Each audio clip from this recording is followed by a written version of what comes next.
Nous sommes aujourd'hui dans un lieu assez inhabituel pour la présentation des vœux et pourtant nous avons souhaité que ces vœux soient enregistrés dans cette nouvelle salle de sport parce qu'elle est assez symbolique de ce qu'a été l'année 2023 pour Tamousson et de ce que sera l'année 2024 dans notre ville. Nous avons lancé de grands projets, de grandes réalisations durant cette année 2023 et ce centre des sports, cette salle nouvelle, est tout à fait symbolique puisqu'elle a été construite durant cette année.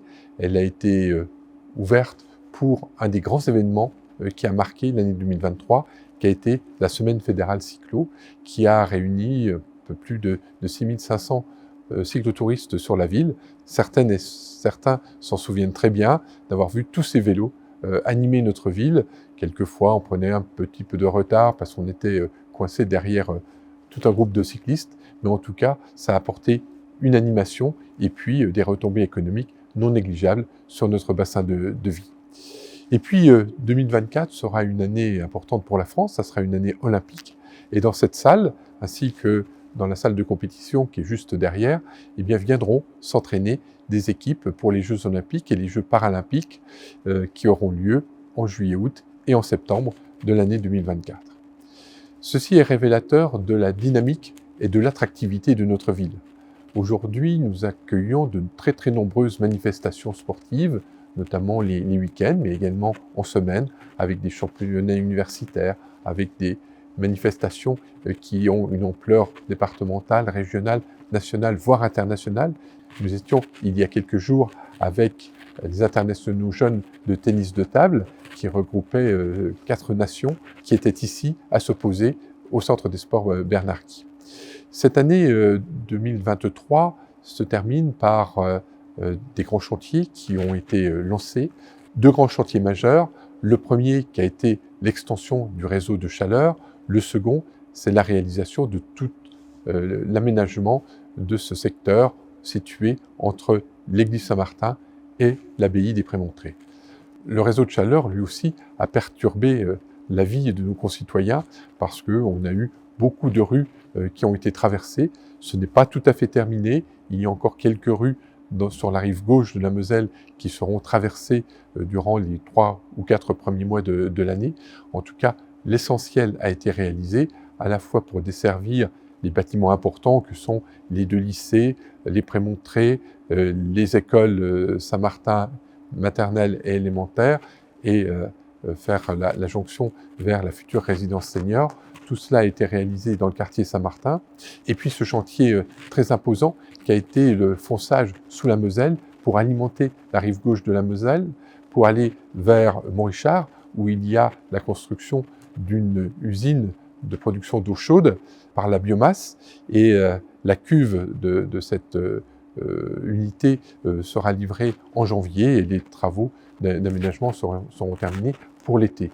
Et puis il y aura l'adduction de cette eau chaude vers tous les grands équipements de la rive gauche, la mairie, le commissariat, la médiathèque, tous les grands équipements de notre ville seront ainsi couverts, et ça fera de notre ville celle qui possédera le plus grand réseau de chaleur pour une commune de notre taille, et puis ça permettra de faire quelques économies et surtout de gagner beaucoup en matière d'environnement, puisqu'il y aura des milliers de tonnes de CO2 qui ne seront plus rejetées dans l'air tous les ans.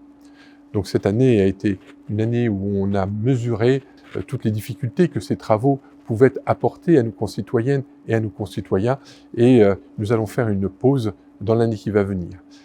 Et puis le second grand chantier, ça a été celui de la rénovation du quartier historique de Saint-Martin, entre l'église Saint-Martin et l'abbaye des Prémontrés. Donc le parking Georges Troumen est ouvert aujourd'hui.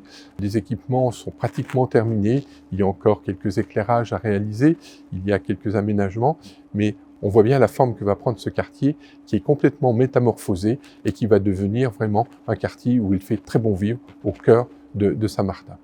Et puis il y a eu d'autres petits projets qui se sont développés un peu partout dans la ville. Je pense la couverture incendie et l'adduction d'eau pour les maisons du Haut-Dorieux. Je pense à d'autres voies douces qui ont été réalisées, le chemin des Clos, la poursuite du chemin des Clos vers Noroy, la jonction entre la Vitrée et le Breuil, également par une voie douce. Donc nous progressons sur les grands axes que nous avons voulu proposer dans notre mandat à nos concitoyennes et à nos concitoyens. Et puis l'année 2023 a été marquée également par cette inflation qui nous a tous touchés, qui touche bien sûr les collectivités locales dans leurs finances. Et la situation financière des collectivités locales est difficile aujourd'hui, avec de moins en moins d'autonomie. Et ça, c'est quelque chose qu'il faut souligner et qu'il faudra certainement corriger au niveau national dans les prochaines années. De même que le poids de la technocratie qui devient très pesant sur nos collectivités. Et donc, nous avons évolué dans ce sens et grâce à une gestion rigoureuse, sérieuse, nous avons pu beaucoup investir durant cette année. Nous avons également pris conscience des difficultés que ressentaient un certain nombre de nos concitoyens, notamment vis-à-vis de cette perte de pouvoir d'achat et de l'inflation. C'est la raison pour laquelle le Centre communal d'action sociale est intervenu à de nombreuses reprises pour aider celles et ceux qui étaient en grande difficulté durant cette année. Et puis, il y a bien sûr nos amis ukrainiens qui également sont suivis par le Centre communal d'action sociale avec beaucoup d'attention. Cette population qui vit très mal cet isolement de leur terre maternelle, et en sachant également qu'un certain nombre de leurs proches, très proches quelquefois, sont aujourd'hui sur le front et sont en train de se battre pour conserver, pour retrouver leur liberté. Nous avons bien sûr, dans cette période de fête, des pensées émues pour tous nos amis ukrainiens. Alors l'année 2024, eh bien, elle va se continuer à peu près sur le même rythme, avec beaucoup moins de travaux de voirie, beaucoup plus de travaux dans le bâtiment. Nous allons continuer les grands équipements qui sont actuellement en construction. Je pense au bassin d'Aviron qui sera terminé dans quelques mois et qui accueillera un certain nombre de délégations, notamment sud-américaines. Nous allons commencer également la réalisation du dojo après l'utilisation par le Centre des sports des équipes qui viendront s'entraîner pour les Jeux Olympiques. Nous allons commencer la déconstruction de la salle de compétition pour la rénover, pour la rendre là aussi aux normes environnementales cohérentes. Et donc, c'est un chantier qui va se dérouler sur le dernier trimestre de l'année 2024, sur 2025 et sur 2026. De même, un autre grand chantier qui va concerner l'ensemble de notre ville, c'est la rénovation complète de la résidence autonomie Philippe de Gueldre. Là aussi, c'est un projet qui va débuter tout début de cette année 2024 pour se prolonger jusqu'en 2026. Là aussi, c'est à la fois du respect, de la dignité vis-à-vis des générations qui habitent dans cette résidence et qui ont le droit de vivre un petit peu mieux que dans des bâtiments qui ont une quarantaine d'années aujourd'hui. Et puis, c'est également le respect de l'environnement et la mise aux normes environnementales de ces bâtiments qui, aujourd'hui, sont de véritables passoires énergétiques. C'est un énorme chantier qui va coûter plus de 7 millions d'euros, mais que nous allons mener sur les 3 années qui se présentent. Nous aurons également, durant cette année, beaucoup de travaux dans les bâtiments, notamment d'isolation thermique de nos bâtiments, que ce soit des écoles, que ce soit d'autres bâtiments publics.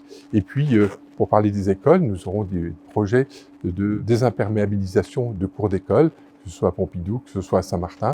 Nous aurons également la fin du projet de digitalisation de toutes les classes, puisque normalement, en fin d'année 2024, toute classe aura des équipements numériques à sa disposition. Nous allons continuer notre travail vis-à-vis de l'animation de notre ville.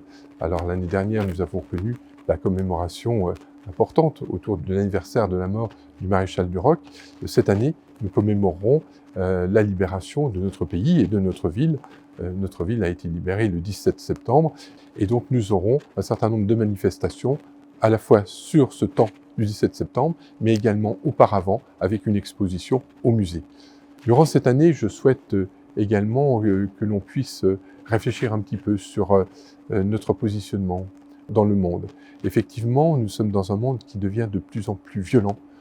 On le voit, nous évoquions l'Ukraine tout à l'heure, on le voit également au Moyen-Orient, on le voit en Afrique, où des guérillas se développent quotidiennement, du terrorisme se développe, et on le voit aussi chez nous, dans les violences qui caractérisent notre quotidien. Nous avons vécu en 2023 des violences urbaines au mois de juillet.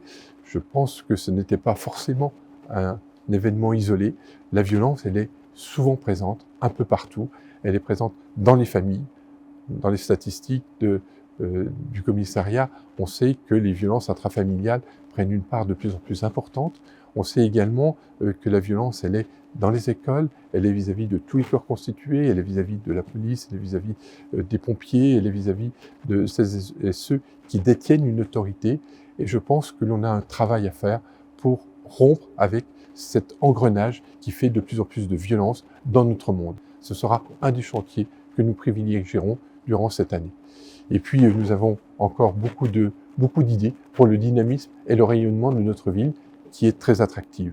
Au niveau communautaire, au niveau de la communauté de communes, eh bien, nous allons continuer nos énormes efforts en matière de développement économique, à la fois sur la zone de Boussières-les-Ménil. L'Ambise, ça se termine et le bâtiment est aujourd'hui occupé par 2 entreprises. La 3e va arriver incessamment sous peu. Et puis, nous avons également un projet d'aménagement important sur Pagny. Nous avons également sur Pagny-sur-Moselle le début des travaux de la médiathèque, de la nouvelle médiathèque, sur l'ancienne ferme Émonet. Et puis, nous allons terminer, en matière d'équipement, la construction d'une nouvelle crèche à Blénoux-les-Pont-à-Mousson. Nous avons encore beaucoup de projets et notre communauté de communes va également se lancer, après avoir répondu à un appel à manifestation d'intérêt, sur le développement des voies douces sur l'ensemble de notre territoire. Nous avons réalisé la voie la plus importante, celle qui traverse nord-sud notre territoire en bordant la Moselle. Nous allons maintenant réaliser toute cette irrigation vers les territoires qui sont un peu plus en retrait de la Moselle. Et ça sera là aussi un des grands projets de notre communauté de communes, avec également de gros investissements en matière de déchets, de propreté.